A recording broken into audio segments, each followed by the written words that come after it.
الرحيم الحمد لله رب العالمين والصلاة والسلام على سيد الأنبياء والمرسلين وعلى آله وأصحابه أجمعين أما بعد فقد قال الله تبارك وتعالى في القرآن المجيد والفرقان الحميد أعوذ بالله من الشيطان الرجيم بسم الله الرحمن الرحيم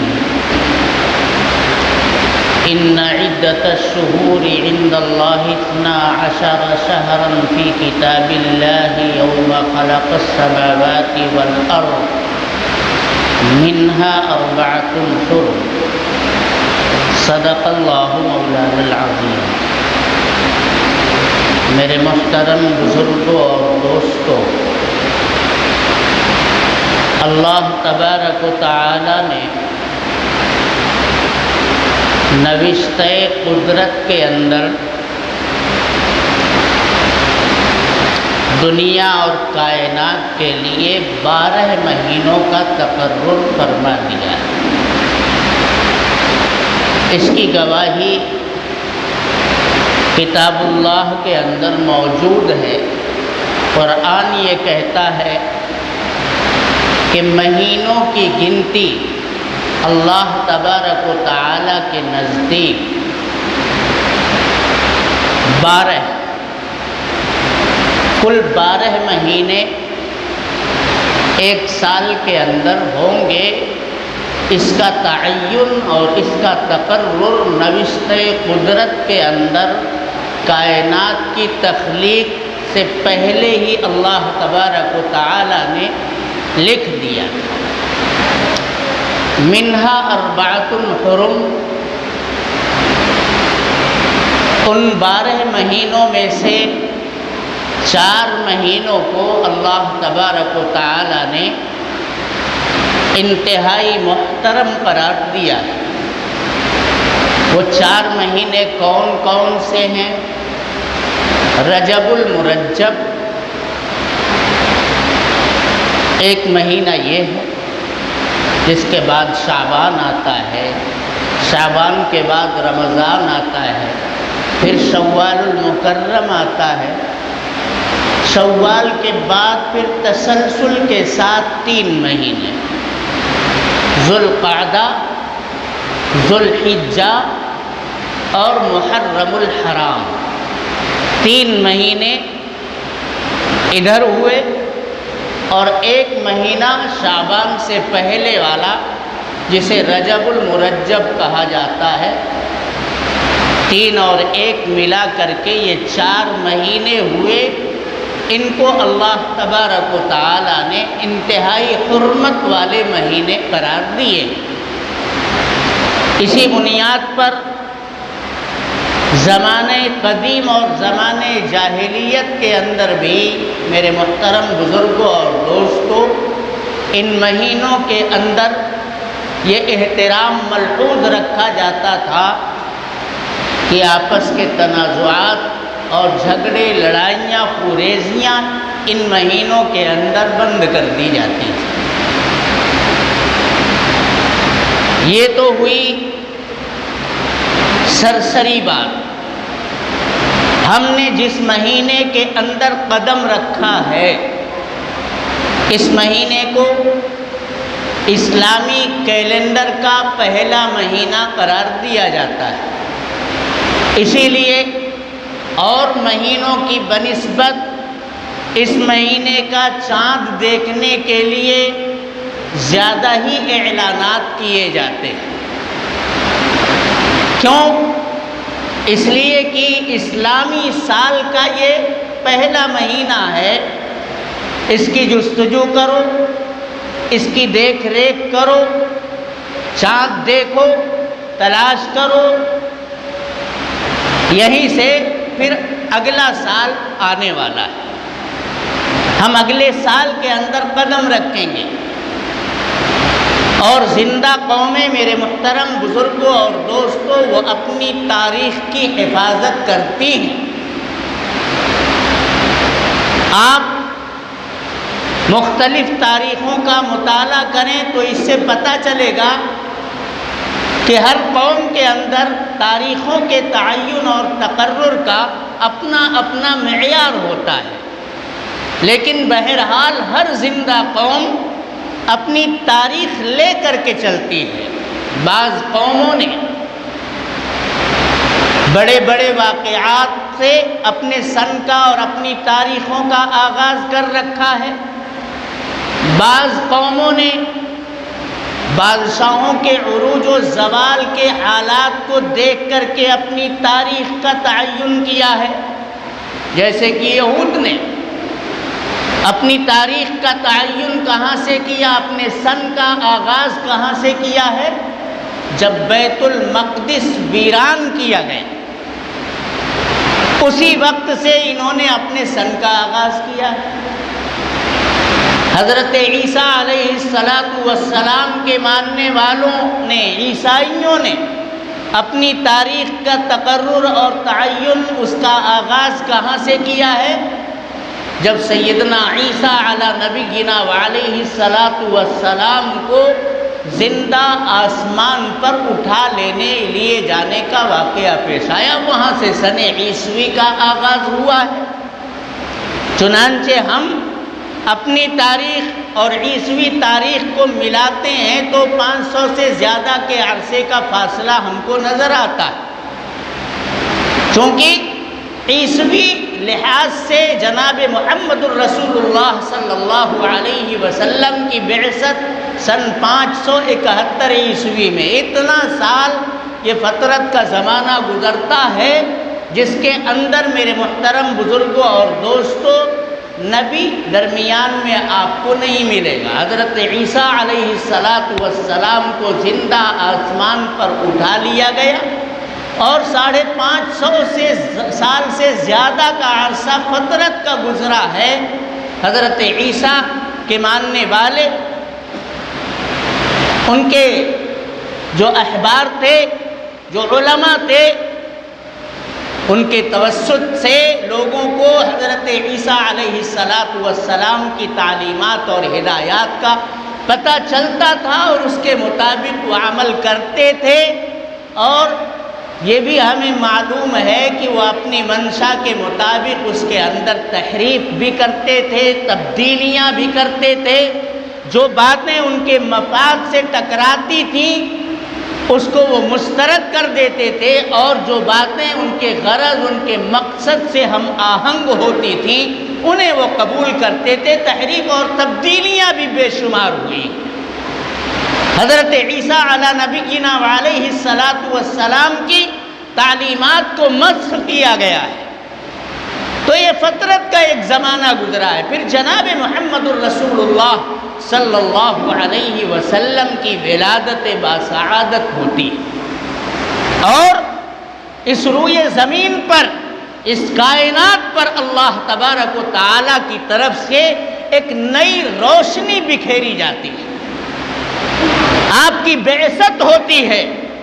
جناب محمد الرسول اللہ صلی اللہ علیہ وسلم کی تعلیمات اور ہدایات کے ذریعے سے لوگوں کو، میرے محترم بزرگوں اور دوستوں، زندگی گزارنے کا ہنر میسر ہوتا ہے، بھٹکی ہوئی انسانیت کو راستہ ملتا ہے، سسکتی اور بلکتی ہوئی انسانیت کو پناہ ملتی ہے، خالق سے مخلوق کا ٹوٹا ہوا رشتہ پھر سے وابستہ ہوتا ہے، اور جناب محمد الرسول اللہ صلی اللہ علیہ وسلم کی مسلسل جد و جہد سے ایک انقلاب آفری دور کا آغاز ہوتا ہے۔ جناب محمد الرسول اللہ صلی اللہ علیہ وسلم نے 13 سال تک، 40 سال پر تو آپ کو نبوت اور رسالت کے منصب پر اللہ تبارک و تعالی نے سرفراز کیا، بٹھایا،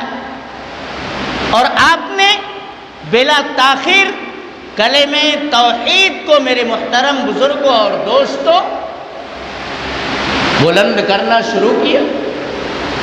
وحدانیت کے گیت آپ صلی اللہ علیہ وسلم نے گانے شروع کر دیے، لوگوں کو آواز دے کر فاران کی چوٹیوں سے یہ اعلان کیا قولوا لا الہ الا اللہ تفلحون۔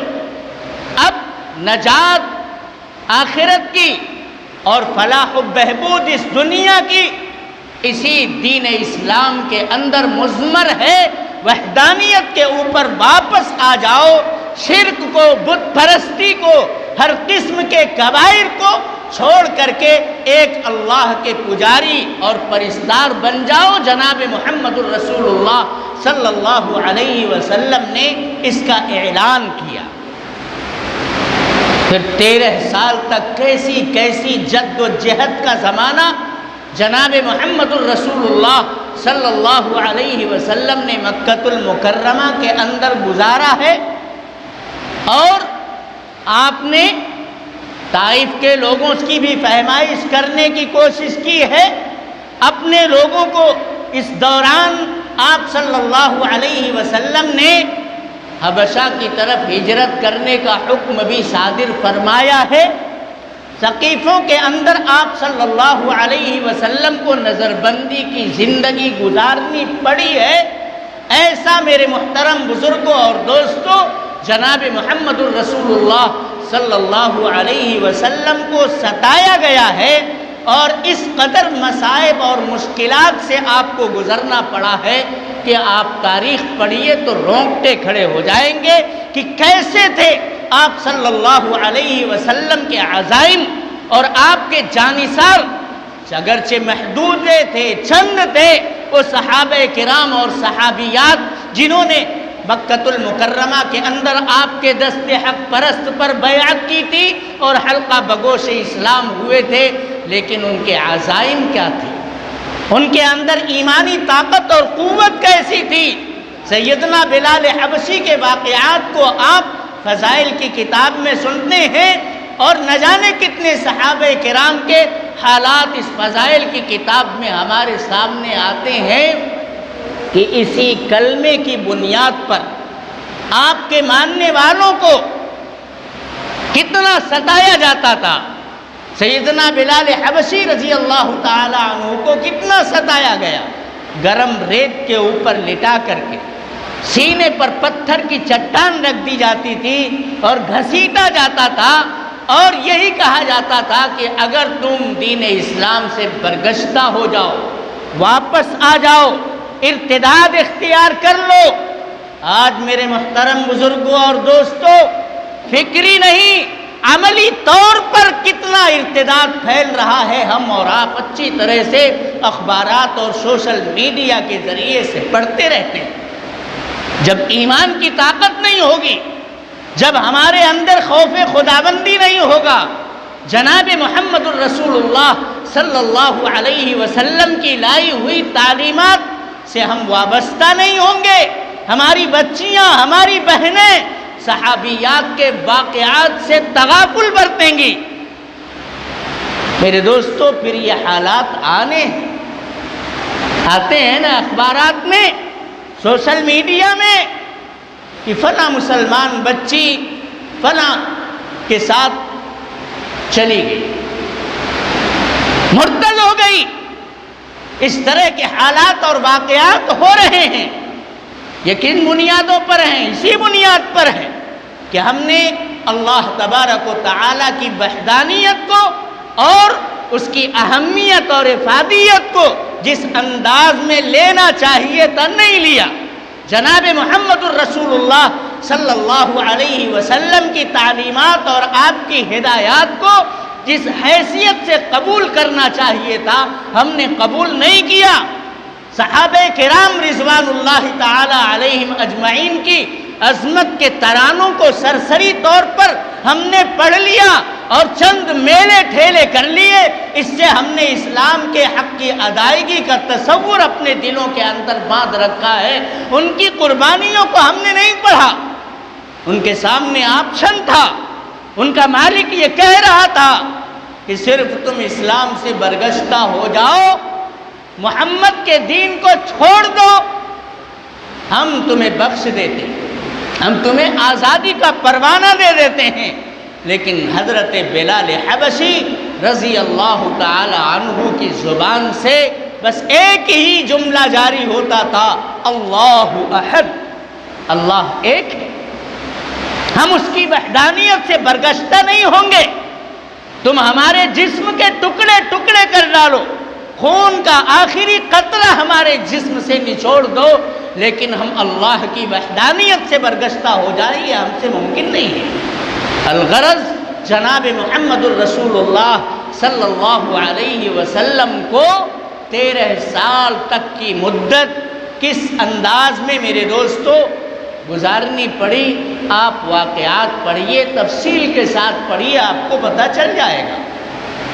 پھر اللہ کا حکم ہوا اور جناب محمد الرسول اللہ صلی اللہ علیہ وسلم نے اپنے صحابہ کو مدینۃ المنورہ کی جانب ہجرت فرمانے کا حکم دیا، اور خود اللہ کے حکم سے سیدنا ابو بکر صدیق رضی اللہ تعالی عنہ کو اپنا رفیق سفر بنا کر کے رات کی تاریکی ہی میں جناب محمد الرسول اللہ صلی اللہ علیہ وسلم نے ہجرت فرمانے کا آغاز کر دیا، سفر شروع کر دیا۔ درمیان میں کیا کیا واقعات پیش آئے اس تفصیل کے اوپر ہمیں نہیں جانا ہے، لیکن مدینۃ المنورہ میں پہنچنے کے بعد پھر جناب محمد الرسول اللہ صلی اللہ علیہ وسلم کو کھل کر کے احیاء اسلام اور احیاء دین کا خوب موقع اللہ تبارک و تعالی نے میسر فرمایا۔ وہاں سے پھر جناب محمد الرسول اللہ صلی اللہ علیہ وسلم نے بادشاہوں کے پاس خطوط روانہ کیے، وفود بھیجے اور حلقہ بگوش اسلام ہونے کے لیے لوگوں کے پاس تحریریں بھیجی۔ یہ مواقع مکہ المکرمہ کے اندر میسر نہیں تھے، چنانچہ 10 سال کے عرصے میں جناب محمد الرسول اللہ صلی اللہ علیہ وسلم نے دین اسلام کے پرچم کو مضبوطی کے ساتھ روئے زمین کے ہر خطے کے اوپر گویا گاڑ دیا۔ مدینہ یہ تو اسلام کا میرے محترم بزرگوں اور دوستوں مرکز بنا، لیکن وفود اور خطوط کی شکل میں چرچے اسلام کے 4 دانگ عالم کے اندر ہونے لگے۔ یہ موقع کہاں پر میسر آیا؟ ہجرت نبی کے بعد مدینۃ المنورہ میں پہنچ کر کے پیش آیا۔ میں یہ کہنا چاہ رہا ہوں کہ ہر زندہ قوم تاریخ بناتی ہے۔ ایک موقع پر سن 16 ہجری کا واقعہ رحمت للعالمین ایک سیرت کی کتاب ہے، اس کے اندر یہ لکھا ہوا ہے، سیدنا عمر فاروق رضی اللہ تعالیٰ عنہ کی خدمت میں سن 16 ہجری کے اندر ایک دستاویز لائی، جس دستاویز کے اوپر صرف اور صرف شعبان لکھا ہوا تھا۔ تذبذب میں پڑ گئے، 12 مہینے کی گنتیاں پہلے سے چل رہی ہیں ان کے یہاں، زمانے جاہلیت سے چل رہی ہیں، لیکن شعبان صرف لکھا ہے، یہ نہیں لکھا ہے کہ اس سال کا شعبان یا سال گزشتہ کا شعبان یا سال پیوستہ کا شعبان، کوئی تاریخ اس کے اوپر لکھی ہوئی نہیں۔ تذبذب ہوا، خلجان ہوا، اکابر کبار صحابہ سے آپ نے مشورہ کیا اور یہ کہا کہ ہر زندہ قوم جب اپنی تاریخ رکھتی ہے تو مسلمانوں سے زیادہ زندہ قوم کون ہو سکتی ہے؟ ہمیں بھی اپنے تاریخ کا تقرر اور تعین کرنا چاہیے۔ میرے محترم بزرگوں اور دوستوں، چنانچہ مشورے کے اندر بہت ساری آراء آئیں کہ اسلامی سن کا آغاز،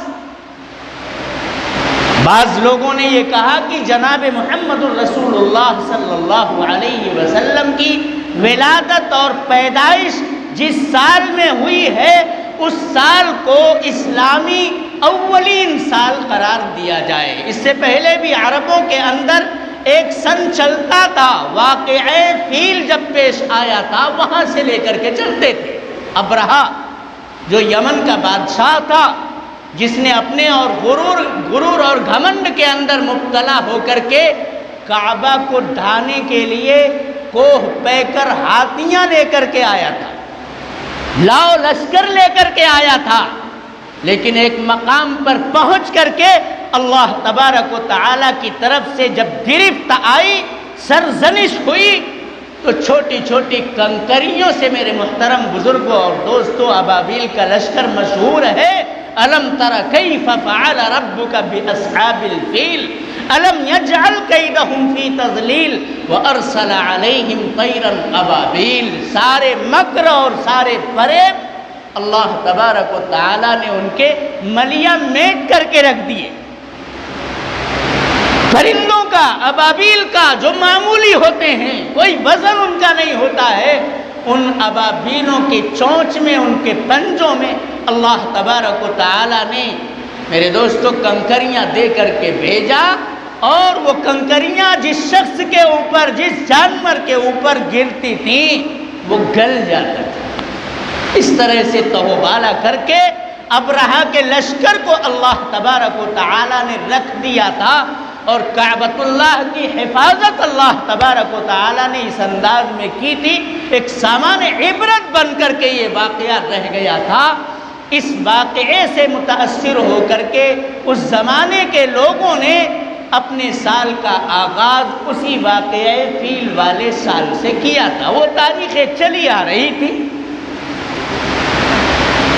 سیدنا علی سے پہلے اور لوگوں نے مشورہ دیا کہ آپ کی ولادت سے سال کا آغاز کیا جائے، لیکن بہت بحث تمہیز ہوتی رہی۔ حضرت علی رضی اللہ تعالی عنہ کے مشورے پر لوگوں کا اجماع ہوا۔ کیا مشورہ دیا انہوں نے یہ مشورہ دیا کہ ولادت سے نہیں، ہجرت سے آپ صلی اللہ علیہ وسلم نے جب ہجرت فرمائی ہے وہ دیکھو، اور وہاں سے سن کا آغاز کیا جائے، اس لیے کہ آپ صلی اللہ علیہ وسلم کی ہجرت اور آپ کے ساتھ صحابہ کرام کی ہجرت یہ ایک بہت بڑا اسلامی تاریخی واقعہ ہے۔ یہاں سے اس دنیا نے کربٹ لی ہے، اسلام کو یہاں سے فروغ ملا ہے۔ ایک انقلاب آفرین دور کا آغاز آپ صلی اللہ علیہ وسلم کی ہجرت سے وابستہ ہے، اس لیے اسلامی سال کا آغاز جو ہونا چاہیے، میرا مشورہ یہ ہے کہ ہجرت والے سال سے آغاز ہونا چاہیے۔ جس سال ہجرت ہوئی اس سال کو پہلا سن ہجری قرار دیا جائے۔ چنانچہ صحابہ کرام رضوان اللہ تعالی علیہم اجمعین کو، جو اس وقت کبار صحابہ موجود تھے، دلائل اور برہان کی روشنی میں حضرت علی رضی اللہ تعالیٰ عنہ کا مشورہ پسند آیا، اور سب نے اس بات پر اتفاق کر لیا کہ بالکل حضرت علی جو فرما رہے ہیں یہیں سے سن کا آغاز ہونا چاہیے۔ چنانچہ ہجرت کے سال کو پہلا سال پکڑا گیا۔ اب مسئلہ یہ تھا کہ 12 مہینے تو ہیں، یہ تو نوشتہ قدرت میں اللہ تبارک و تعالی نے لکھ رکھا ہے، مہینے کا آغاز کہاں سے ہونا چاہیے؟ حضرت عثمان غنی رضی اللہ تعالی عنہ، جنہیں ذو النورین کے لقب سے یاد کیا جاتا تھا، جو میرے دوستو شہادت کے واقعے تو ہم اس ماہ محرم کے اندر پڑھتے ہیں، لیکن بس ایک حد تک پڑھ کر کے ہم محدود رہ جاتے ہیں۔ شہید مظلوم اگر کسی شخصیت کا لقب ہے تو وہ سیدنا عثمان غنی رضی اللہ تعالی عنہ کی شخصیت ہے۔ آپ کو جس وقت باغڈور اسلام کی آپ کے ہاتھ میں ہے، آپ خلیفۃ المسلمین ہیں، آپ کو اپنے گھر کے اندر محصور کر دیا جاتا ہے، نظر بند رکھا جاتا ہے۔ چاروں طرف سے فسادیوں نے میرے محترم بزرگوں اور دوستوں گھیرا بندی کر رکھی ہے۔ آپ سے لوگ کہتے ہیں کہ آپ اسلامی فوج کو حکم دیجئے، ان فسادیوں کا قلع کما کر دیا جائے۔ آپ نے یہ کہہ کر کے انکار کر دیا تھا کہ میں یہ نہیں چاہتا کہ میری کی وجہ سے اسلام کے اندر تلوار لہرائی جائے اور اس کے دو گروہ آپس میں ایک دوسرے سے نبردآزما ہو جائیں، ٹکرا جائیں، میں یہ بات نہیں چاہتا۔ چنانچہ واقعہ مشہور ہے کہ آپ قرآن کریم کی تلاوت کرتے کرتے فَسَيَكْفِيكَهُمُ اللَّهُ وَهُوَ السَّمِيعُ الْعَلِيمُ جب اس مقام پر پہنچے آپ کو شہید کر دیا گیا۔ کیا یہ شہادت نہیں؟ سیدنا حضرت حمزہ رضی اللہ تعالی عنہ جنہیں پیغمبر اعظم جناب محمد الرسول اللہ صلی اللہ علیہ وسلم نے سید الشہداء کا لقب دیا ہے، اور نہ جانے کتنے صحابہ کرام ہیں جن کی شہادت کے واقعات پیش آئے ہیں۔ خود سیدنا عمر ابن خطاب رضی اللہ تعالی عنہ کو نماز کی حالت میں سجدے کے اندر میرے دوستو نیزہ مار کر کے ہلاک کرنے کی کوشش کی گئی ہے، اور اسی زخم کی تاب نہ لا کر کے حضرت عمر اس دنیا سے رخصت ہوئے ہیں۔ کیا شہادت کے یہ واقعات نہیں ہیں؟ لیکن آپ اگر تاریخ کا مطالعہ کریں گے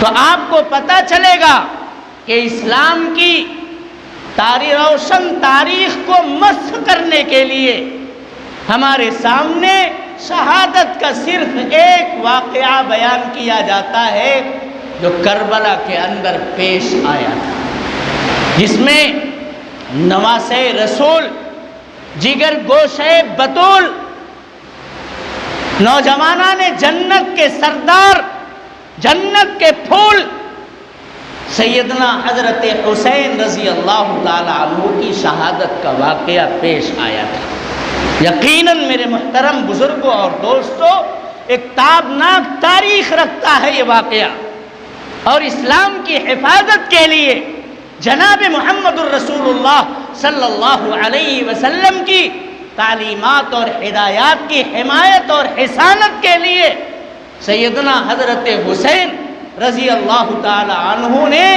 اپنی جان کا، اپنے خاندان کا نذرانہ پیش کیا تھا۔ یہ بہت بڑا واقعہ ہے۔ آپ صلی اللہ علیہ وسلم کتنا پیار کرتے تھے، کتنی محبت کرتے تھے حضرت حسین رضی اللہ تعالیٰ عنہ سے، حضرت حسن رضی اللہ تعالیٰ عنہ سے۔ میرے دوستو، یہ سب آپ پڑھتے ہیں، جانتے ہیں، دیکھتے ہیں، لیکن پوری اسلامی تاریخ کو اور اس کی جد و جہد کو اسی ایک واقعے پر لا کر کے سمیٹ دینا اور ختم کر دینا، میرے دوستو، اسلام ہرگز یہ نہیں چاہتا ہے۔ اسلام کی ایک ذرنی تاریخ ہے، اس کے جیانوں کی قربانیاں آب زر سے لکھے جانے کے قابل ہیں۔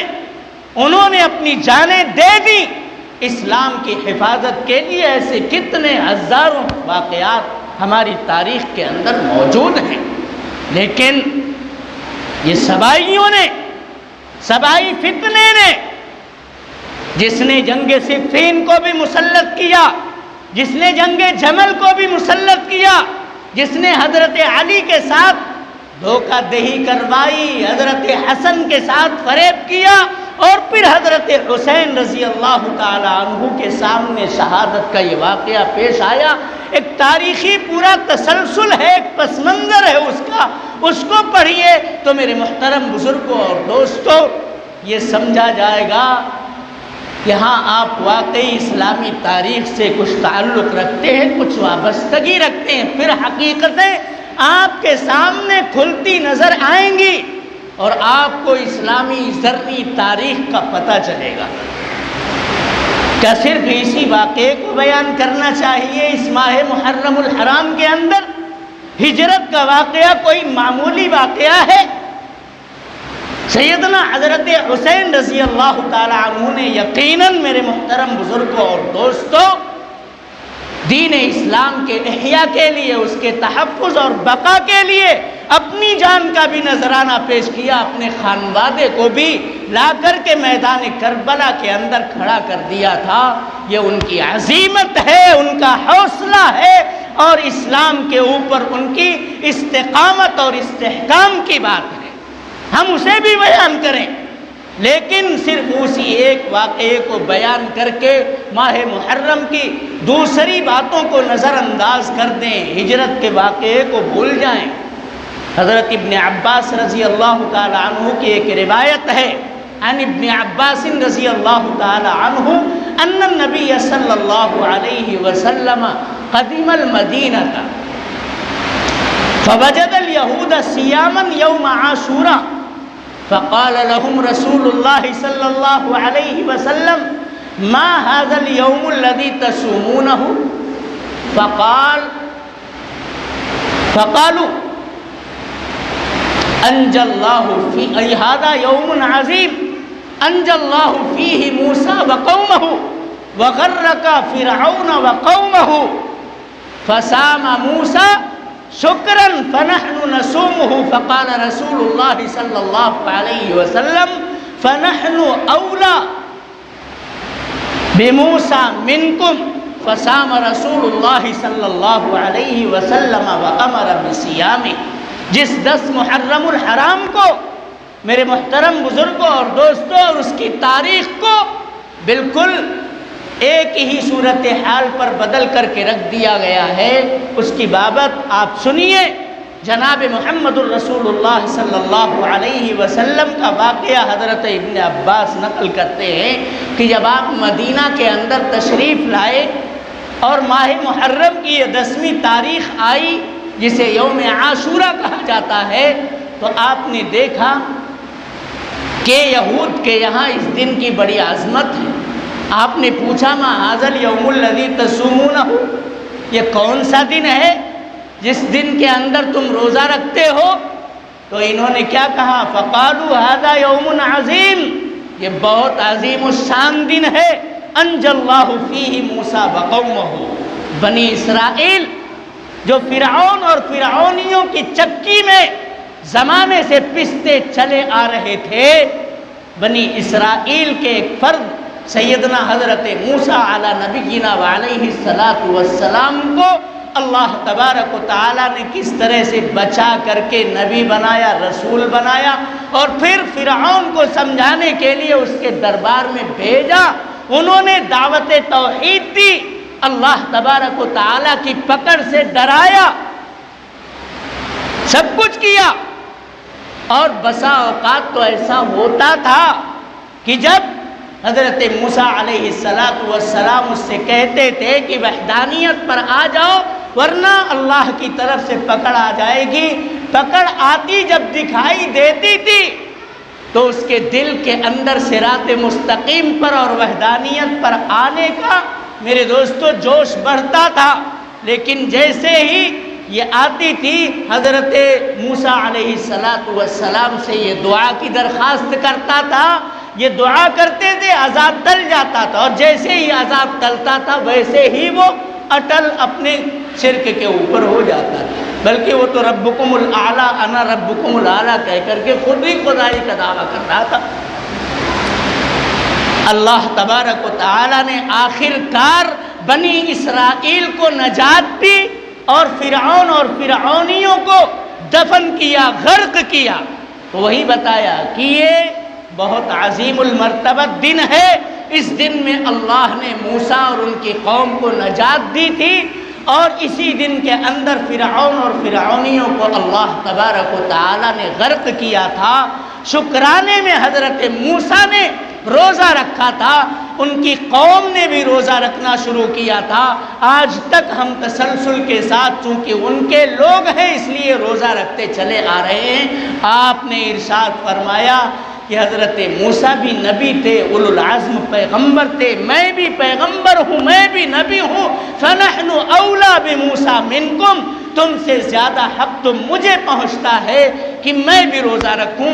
چنانچہ جناب محمد الرسول اللہ صلی اللہ علیہ وسلم نے خود بھی عاشوراء کا روزہ رکھا، اور وَأَمَرَ بِصِيَامِهِ اپنی امت کو روزہ رکھنے کا حکم بھی صادر فرمایا۔ جب رمضان کے روزے فرض نہیں تھے تو عاشوراء کے دن کا روزہ خود جناب محمد الرسول اللہ اور اپنے ماننے والوں سے روزہ رکھنے کا حکم بھی دیا کرتے تھے، خود بھی رکھتے تھے۔ لیکن جب رمضان آ گیا تو رمضان کے روزے فرض قرار پائے اور عاشورہ کے روزے کو جناب محمد الرسول اللہ صلی اللہ علیہ وسلم نے مسنون قرار دیا، یہ اجازت دی کہ جس کو رکھنا ہے بہت بڑی فضیلت کی بات ہے، رکھنا چاہیے، جو نہیں رکھے گا اس سے کوئی مواخذہ نہیں کیا جائے گا۔ یہ روزہ مسنون قرار پایا۔ البتہ یہود صرف عاشورہ کا روزہ رکھتے تھے، آپ نے 9ویں تاریخ یا 11ویں تاریخ دونوں میں سے کسی ایک تاریخ کو ملا کر کے 10ویں کے ساتھ 2 روزہ مکمل کرنے کا آپ نے عندیہ ظاہر کیا، تاکہ اگر اگلے سال میں زندہ رہا تو عاشورہ کے ساتھ 1 روزہ میں اور رکھوں گا، تاکہ یہود کے ساتھ مشابہت نہ رہے۔ اسی لیے اہتمام یہ امت مسلمہ کرتی ہے۔ میرے محترم بزرگوں اور دوستوں، ماہ محرم کو میلوں ٹھیلوں کے اندر، تعزیہ داری کے اندر، ماتم کے اندر، جلوس کے اندر، سبیل کے اندر، تماشوں کے اندر، نماز روزہ سے بالکل ہٹ کر کے گزار دینا، یہ کتنی بڑی حماقت اور کتنی بڑی میرے دوستوں گھاٹے کی بات ہے۔ ہمیں ان چیزوں کے اندر، لغویات اور فضولیات کے اندر قطعاً نہیں لگنا ہے۔ اس ماہ محترم کا پورا احترام کرنا ہے۔ فرائض، سنن، واجبات، مستحبات، صدقات اور خیرات کی کثرت میرے دوستوں ہونی چاہیے۔ کبائر سے زیادہ اجتناب ہونا چاہیے، اور جب عاشورہ کا دن آئے تو اس دن کا روزہ رکھنا چاہیے۔ یہ اسلامی حقیقت ہے میرے دوستوں۔ اللہ تبارک و تعالی ہم سب کو سمجھ کر کے زندگی گزارنے کی توفیق عطا فرمائے۔ وآخر دعوانا